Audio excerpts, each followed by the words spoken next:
जय श्री कृष्णा। बृहस्पतिवार व्रत कथा। इस व्रत को करने से मनुष्य की सभी इच्छाएं पूर्ण होती हैं और बृहस्पति देव महाराज प्रसन्न होते हैं। धन, विद्या, पुत्र तथा मनोवांछित फल की प्राप्ति के लिए और परिवार की सुख शांति के लिए यह व्रत रखा जाता है। तो चलिए आज बृहस्पतिवार के दिन हम सुनते हैं बृहस्पतिवार व्रत कथा। प्राचीन समय की बात है। एक बड़ा प्रतापी दानी राजा राज्य करता था। वह प्रत्येक गुरुवार को व्रत रखता एवं पूजन करता था। यह उसकी रानी को अच्छा नहीं लगता था। ना वह व्रत रखती थी और ना ही किसी को एक पैसा दान देती थी। राजा को भी यह करने से मना किया करती थी। ना वह खुद करती, ना राजा को करते हुए देखना चाहती थी। एक समय की बात है कि राजा शिकार खेलने के लिए वन को चले गए।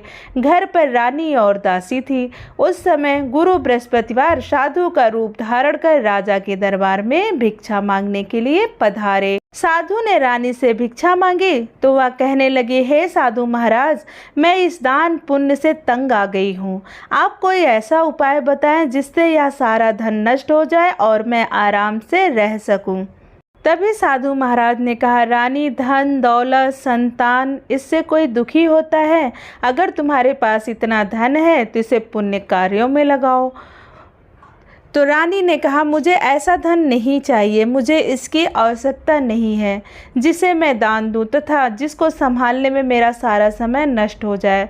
साधु ने कहा, यदि तुम्हारी ऐसी इच्छा है तो रानी, मैं जैसा तुम्हें बताता हूँ तुम वैसा ही करना। बृहस्पतिवार के दिन तुम घर को गोबर से लीपना, अपने केशों को पीली मिट्टी से धोना, केशों को धोते समय स्नान करना, राजा से हजामत बनवाने को कहना, भोजन में मांस मदिरा का प्रयोग करना, कपड़ा धोबी के हाथ धुलने डालना। इस प्रकार 7 बृहस्पतिवार को तुम्हारा सारा धन नष्ट हो जाएगा। इतना कहकर साधु बने बृहस्पति देव अंतर ध्यान हो गए। साधु के कहे अनुसार करते हुए रानी को केवल 3 बृहस्पतिवार ही बीते थे कि उनकी समस्त धन संपत्ति नष्ट हो गई। भोजन के लिए वह परिवार तरसने लगा। एक दिन राजा ने रानी से बोला, हे रानी, तुम यहीं रहो, मैं शहर जाकर वहाँ कुछ काम करता हूँ। वहाँ लकड़ियाँ काट कर मैं अपना गुजर बसर करूँगा, क्योंकि अपने राज्य में मैं तो कुछ कर नहीं सकता। यहाँ के लोग मुझे पहचानते हैं। यह कहकर राजा शहर को चले गए। वहाँ वह जंगल में जाकर लकड़ी काट कर लाते और शहर में बेचते। इस तरह वह अपना जीवन बिताने लगे। इधर राजा के बिना रानी और दासी दुखी रहने लगे। एक समय जब रानी और दासियों को 7 दिन बिना भोजन के रहना पड़ा तो रानी ने अपनी दासी से कहा, हे दासी, पास के ही नगर में मेरी बहन रहती है, वह बड़ी धनवान है, तो उसके पास जाओ और कुछ ले आ ताकि थोड़ा बहुत गुजर बसर हो जाए।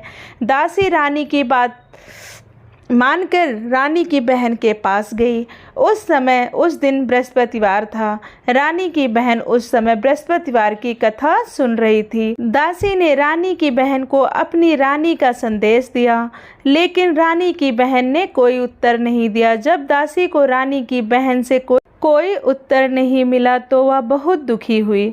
उसे क्रोध भी आया। दासी ने वापस आकर रानी को सारी बात बता दी। सुनकर रानी ने अपने भाग्य को कोसते हुए कहा, यह सब मेरी गलती है।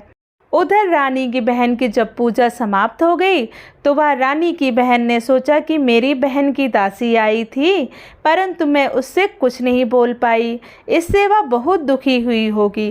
कथा सुनकर और पूजन समाप्त कर वह अपनी बहन के घर गई और कहने लगी, हे बहन, मैं बृहस्पतिवार का व्रत कर रही थी, तुम्हारी दासी गई, परंतु जब तक कथा होती है तब तक ना उठते हैं और ना ही बोलते हैं, इसलिए मैं नहीं बोली।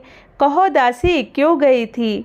तब रानी ने अपनी बहन को सारी बात कह सुनाई कि कैसे वह इतने दिनों से भूखी रहती है। रानी की बहन बोली, बहन देखो, बृहस्पति देव भगवान सबकी मनोकामना पूर्ण करते हैं, शायद तुम्हारे घर में भी अनाज रखा हो। यह सुनकर दासी घर के अंदर गई तो वहाँ उसे एक घड़ा अनाज का भरा हुआ मिला। उसे बड़ी हैरानी हुई, क्योंकि उसे एक एक बर्तन में देख लिया था। उसने बाहर आकर रानी को बताया। दासी रानी से कहने लगी, हे रानी, जब हमको भोजन नहीं मिलता तो हम भी व्रत ही तो करते हैं, इसलिए क्यों ना हम भी व्रत और कथा विधि इनसे पूछ लें और हम भी व्रत रखा करें। दासी के कहने पर रानी ने अपनी बहन से बृहस्पतिवार व्रत के बारे में पूछा। उसकी बहन ने बताया, बृहस्पतिवार के व्रत में चने की दाल और मुनक्का से विष्णु भगवान के केले की जड़ में पूजन करें तथा दीपक जलाएं, पीला भोजन करें तथा कथा सुने। इससे भगवान प्रसन्न होते हैं, मनोकामना पूर्ण करते हैं। व्रत और पूजन की विधि बताकर रानी की बहन अपने घर लौट आई। तभी रानी और दासी दोनों ने निश्चय किया कि अब बृहस्पतिवार का व्रत करेगी और बृहस्पति भगवान का पूजन जरूर करेंगे। 7 रोज बाद जब बृहस्पतिवार आया तो उन्होंने व्रत रखा। घुड़साल में जाकर चना और गुड़ बिन लाई तथा उसकी दाल से केले की जड़ तथा विष्णु भगवान का पूजन किया। अब पीला भोजन कहाँ से आए? दोनों बड़ी दुखी हुई, परंतु उन्होंने व्रत किया था, इसलिए बृहस्पति देव भगवान प्रसन्न हुए। एक साधारण व्यक्ति के रूप में वे 2 थालों में सुंदर पीला भोजन लेकर आए और दासी और रानी को देकर बोले, हे दासी, यह भोजन तुम्हारे लिए है और तुम्हारी रानी के लिए है, इसे तुम दोनों ग्रहण करना। दासी भोजन पाकर बहुत प्रसन्न हुई। उसने रानी को सारी बात बताई। उसके बाद वे प्रत्येक बृहस्पतिवार को गुरु भगवान का व्रत और पूजन करने लगी। बृहस्पति भगवान की कृपा से उनके पास धन हो गया, परंतु रानी फिर से पहले की तरह आलस्य करने लगी। तब दासी बोली, देखो रानी, तुम पहले की तरह फिर से आलस्य कर रही हो। आलस्य की वजह से हमने बड़ी मुसीबतों के बाद हमने यह धन पाया है, इसलिए हमें दान पुण्य करना चाहिए। अब तुम भूखे मनुष्यों को भोजन कराओ, प्याऊ लगवाओ, ब्राह्मणों को दान दो, कुआं, तालाब, बावड़ी आदि का निर्माण कराओ, मंदिर पाठशाला बनवाकर ज्ञान दान दो, कुंवारी कन्याओं का विवाह कराओ, अर्थात धन को शुभ कार्यों में खर्च करो, जिससे तुम्हारे कुल का यश बढ़े तथा स्वर्ग प्राप्त हो और पितर भी प्रसन्न हो। दासी की बात सुनकर रानी शुभ कर्म करने लगी तथा यश फैलने लगा। एक दिन रानी और दासी आपस में विचार करने लगे कि न जाने राजा किस दशा में होंगे, उनकी कोई खोज खबर नहीं है। उन्होंने श्रद्धापूर्वक गुरु भगवान से प्रार्थना की, राजा जहाँ कहीं भी हो शीघ्र वापस आ जाएं। उधर राजा परदेश में बहुत दुखी रहने लगा। वह प्रतिदिन जंगल से लकड़ी बीनकर लाता और उसे शहर में बेचकर अपने दुखी जीवन को बड़ी कठिनता से व्यतीत करता। एक दिन दुखी हो वह अपनी पुरानी बातों को याद करके वह रोने लगा और उदास हो गया। उसी समय राजा के पास बृहस्पति देव साधु भेष में आकर बोले, हे लकड़हारे, तुम इस सुनसान जंगल में किस चिंता में हो, मुझे बतलाओ। यह सुनकर राजा के नेत्रों में जल भर आया। साधु की वंदना कर राजा ने अपनी संपूर्ण कहानी सुना दी। महात्मा दयालु होते हैं। वे राजा से बोले, हे राजा, तुम्हारी पत्नी ने बृहस्पति देव के प्रति अपराध किया था, जिसके कारण तुम्हारी यह दशा हुई है। अब तुम चिंता मत करो, भगवान तुम्हारे पहले से अधिक धन देंगे। देखो, तुम्हारी पत्नी ने बृहस्पतिवार का व्रत प्रारंभ कर दिया है। अब तुम भी बृहस्पतिवार का व्रत करो। चने की दाल व गुड़ जल के लोटे में डालकर केले का पूजन करो, फिर कथा कहो या सुनो। भगवान तुम्हारी सब मनोकामना को पूर्ण करेंगे। साधु की बात सुनकर राजा बोला, हे प्रभु, लकड़ी बेचकर तो इतना पैसा नहीं बचता जिससे भोजन के उपरांत कुछ बचा सकूं। मैं रात्रि में अपने रानी को व्याकुल देखा है। मेरे पास कोई साधन नहीं जिससे उसका समाचार जान सकूं। फिर मैं कौन सी कहानी कहूं, यह भी मुझको मालूम नहीं है। साधु ने कहा, हे राजा, मन में बृहस्पति भगवान के पूजन व्रत का निश्चय करो, वो स्वयं तुम्हारे लिए कोई राह बना देंगे। बृहस्पतिवार के दिन तुम रोजाना की तरह लकड़ियां लेकर शहर में जाना। तुम्हें रोज 2 गुना धन मिलेगा, जिससे तुम भली भांति भोजन कर लोगे तथा बृहस्पति देव की पूजा का सामान भी आ जाएगा। जो तुमने बृहस्पतिवार की कहानी के बारे में पूछा है वह इस प्रकार है। प्राचीन काल में एक बहुत ही निर्धन ब्राह्मण था। उसके कोई संतान न थी। वह नित्य पूजा पाठ करता। उसकी स्त्री न स्नान करती और न किसी देवता का पूजन करती थी। इस कारण ब्राह्मण देवता बहुत दुखी रहते थे। भगवान की कृपा से ब्राह्मण के यहाँ एक सुंदर कन्या उत्पन्न हुई। कन्या बड़ी होने लगी। प्रातः स्नान करके वह भगवान विष्णु का जप करती। बृहस्पतिवार का व्रत भी करने लगी। पूजा पाठ समाप्त कर वह पाठशाला जाती तो वह अपनी मुट्ठी में जौ भर के ले जाती और पाठशाला के मार्ग में डालती जाती थी। लौटते समय वही जो स्वर्ण के हो जाते तो वह उसको बिनकर घर ले आती। एक दिन वह बालिका सूप में उस सोने के जौ को फटकार कर साफ कर रही थी कि तभी उसकी माँ ने देख लिया और कहने लगी, बेटी, सोने के जौ को फटकारने के लिए तो सूप भी सोने का होना चाहिए। दूसरे दिन वह जौ को छींटते हुए जब पाठशाला जा रही थी तो उसने प्रार्थना की मन में, हे बृहस्पति देव, हमें जौ साफ करने के लिए सोने के सूप चाहिए। जब वह पाठशाला से लौटने लगी, वह जौ बिन रही थी, तब बृहस्पति देव की कृपा से उसे सोने का सूप मिला। परंतु उसकी माँ का वही ढंग रहा। एक दिन की बात है, कन्या सोने के सूप में जौ साफ कर रही थी। उस समय उस नगर का राजकुमार वहाँ से निकला। कन्या के रूप में और कार्य को देखकर वह उस पर मोहित हो गया। राजमहल आकर वह भोजन तथा जल त्याग कर उदास होकर लेट गया। राजा को जब राजकुमार द्वारा अन्न जल त्यागने का समाचार ज्ञात हुआ तो वह अपने मंत्रियों के साथ अपने पुत्र के पास गया। कारण पूछा कि वह किस कारण से अन्न जल त्याग रखा है। तो राजकुमार ने सारी बातें कह सुनाई कि वह किस तरीके से उस ब्राह्मण की कन्या से विवाह करना चाहता है। राजकुमार ने राजा को उस कन्या के घर का पता भी बता दिया। मंत्री उस लड़की के घर गया। मंत्री ने ब्राह्मण के समक्ष राजा की ओर से निवेदन किया। कुछ ही दिन बाद ब्राह्मण की कन्या का विवाह राजकुमार के साथ संपन्न हो गया। विवाह के बाद कन्या जैसे ही अपने पति के घर गई और कन्या के घर से जाते ही ब्राह्मण के घर में पहले की भांति गरीबी का निवास हो गया। एक दिन दुखी होकर ब्राह्मण अपनी पुत्री से मिलने गया। बेटी ने पिता की अवस्था को जाना और देखा और अपनी माँ का हाल पूछा। ब्राह्मण ने सभी हाल कह सुनाया। कन्या ने बहुत सा धन देकर अपने पिता को विदा दिया, लेकिन कुछ दिन बाद फिर वही हाल हो गया। ब्राह्मण फिर अपनी कन्या के घर गया। तब कन्या ने पिता से हालचाल पूछा। पिता ने फिर सारी हालचाल कह सुनाई कि किस तरह गरीबी से उसके दिन कट रहे हैं। तो पुत्री बोली, हे पिताजी, आप माताजी को यहाँ लिवा लाओ, मैं उन्हें वह विधि बता दूंगी जिससे गरीबी दूर हो जाए। ब्राह्मण देवता अपनी स्त्री के साथ लेकर अपनी पुत्री के पास राजमहल पहुँच गए। तो पुत्री अपनी माँ को समझाने लगी, हे माँ, तुम प्रातः काल स्नान आदि करके विष्णु भगवान का पूजन करो तो सब दरिद्रता दूर हो जाएगी। परंतु उसकी माँ ने उसकी एक भी बात ना मानी। वह प्रातःकाल उठकर अपनी पुत्री की बच्ची का जूठन खा लेती थी। तब पुत्री परेशान होकर अपनी माँ को एक कमरे में बंद कर दिया। प्रातःकाल उसे स्नान आदि करा के पूजा पाठ करवाया तो उसकी माँ की बुद्धि ठीक हो गई। उसके बाद वह नियम से पूजा पाठ करने लगी। प्रत्येक बृहस्पतिवार को वह व्रत करने लगी। इस व्रत के प्रभाव से मृत्यु के बाद वह स्वर्ग को गई। वह ब्राह्मण भी सुखपूर्वक इस लोक में सुख को भोग कर स्वर्ग को प्राप्त हुआ। इस तरह कहानी कहकर साधु बने देवता वहाँ से लोप हो गए। धीरे धीरे समय व्यतीत होने पर फिर बृहस्पतिवार का दिन आया। राजा जंगल में लकड़ी काटकर शहर बेचने गया। उस दिन राजा को शहर में लकड़ी के रोज की अपेक्षा अधिक दाम मिले। राजा ने चना, गुड़ आदि लाकर बृहस्पतिवार का व्रत किया। उस दिन से उनके सभी क्लेश दूर हुए। परंतु अगले गुरुवार का दिन आया तो वह बृहस्पतिवार का व्रत करना भूल गया। इस कारण बृहस्पति भगवान नाराज हो गए।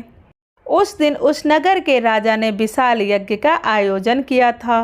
तथा अपने समस्त राज्य में घोषणा करवा दी थी कि सभी मेरे यहाँ भोजन करेंगे, किसी के घर चूल्हा न जले। इस आज्ञा को जो न मानेगा उसको फांसी दे दी जाएगी। राजा की आज्ञा अनुसार राज्य के सभी वासी राजा के भोग में सम्मिलित हुए, लेकिन लकड़हारा कुछ देर से पहुंचा, इसलिए राजा उसको अपने साथ महल में ले गए। जब राजा लकड़हारे को भोजन करा रहे थे तो रानी की दृष्टि उस खूंटी पर पड़ी जिस पर रानी ने अपना हार टांग रखा था। उसे वह हार खूंटी पर लटकता हुआ दिखाई नहीं दिया। रानी ने निश्चय हो गया कि मेरा हार इस लकड़हारे ने चुरा लिया है।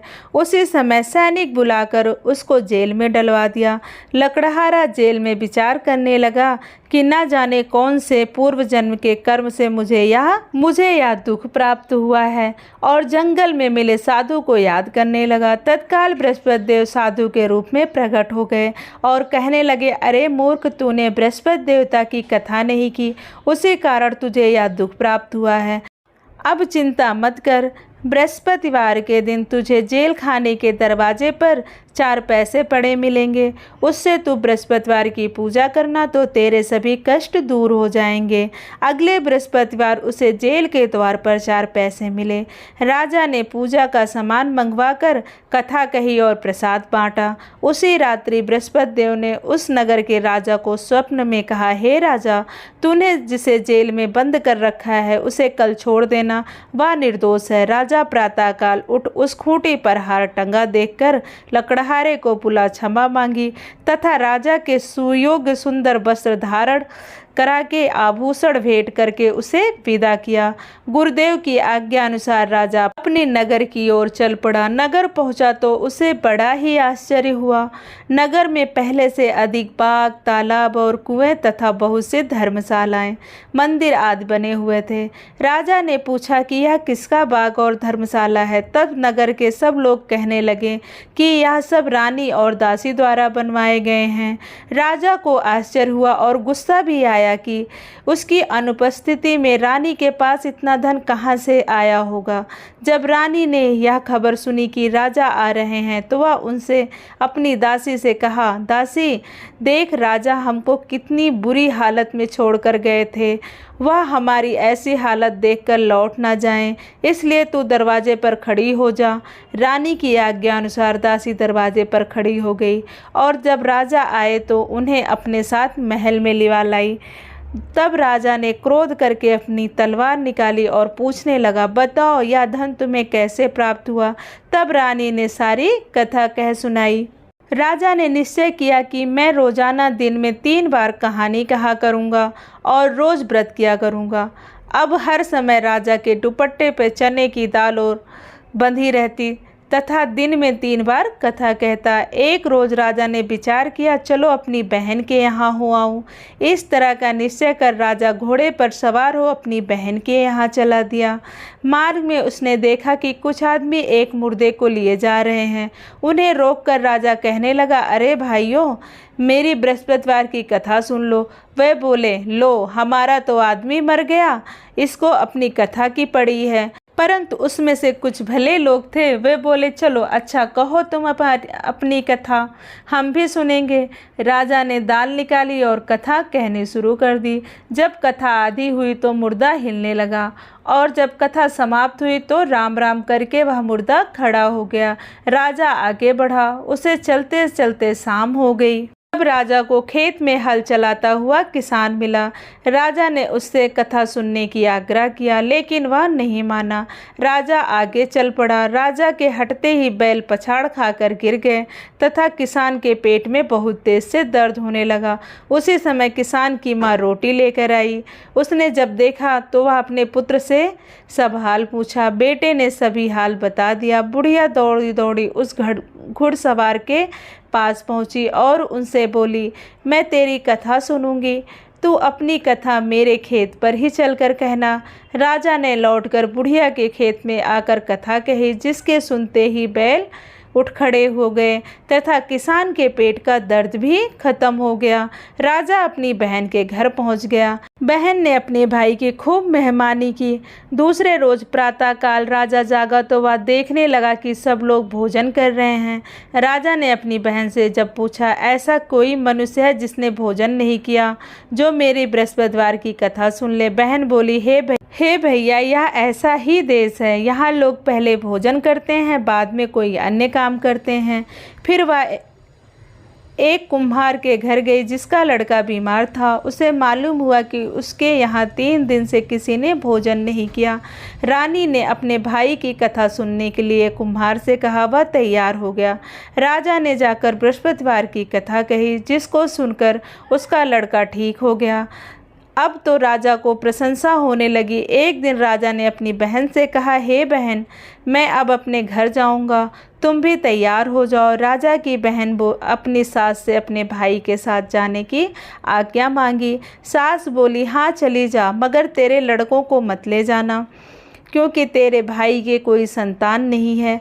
बहन ने अपने भाई से कहा, हे भैया, मैं तो चलूँगी, मगर कोई बालक नहीं जाएगा। अपनी बहन को भी छोड़कर दुखी मन से राजा अपने घर लौट आया। राजा ने अपनी रानी को सारी कथा बताई और बिना भोजन किए वह सैया पर लेट गया। रानी बोली, हे प्रभु, बृहस्पतिवार ने हमें सब कुछ दिया है, हमें संतान अवश्य देंगे। उसी रात बृहस्पति देव ने राजा को स्वप्न में कहा, हे राजा, उठ, सभी सोच त्याग दे, तेरी रानी गर्भवती है। राजा को यह सुन जानकर बड़ी खुशी हुई। 9वें महीने रानी के गर्भ से एक सुंदर पुत्र पैदा हुआ। तब राजा बोला, हे रानी, स्त्री बिना भोजन किए रह सकती है, परंतु बिना कहे नहीं रह सकती। जब मेरी बहन आए तो तुम उसे कुछ मत कहना। रानी ने हाँ कह दी। जब राजा की बहन यह शुभ समाचार सुना तो वह खुश हुई और बधाई लेकर अपने भाई के यहाँ आई। रानी ने तब उसे आने की उलाहना दिया। जब भाई अपने साथ ला रहा था तब टाल गई, उसके साथ ना आई और आज अपने ही भागी भागी बिना बुलाए आ गई। तब राजा की बहन ने बोला कि अगर मैं भाई को ऐसी बात न कहती तो तुम्हारे घर औलाद कैसे होती। बृहस्पति देव सभी कामनाएं पूर्ण करते हैं। जो सद्भावना पूर्वक बृहस्पतिवार का व्रत करता है एवं कथा को पढ़ता है अथवा सुनता है और दूसरों को सुनाता है, बृहस्पति देव उसकी सभी मनोकामनाएं पूर्ण करते हैं, उसकी सदैव रक्षा करते हैं। जो संसार में सद्भावना से गुरुदेव का पूजन एवं व्रत सच्चे हृदय से रखते हैं, उनके सभी मनोकामनाएं वैसे ही पूर्ण होती हैं।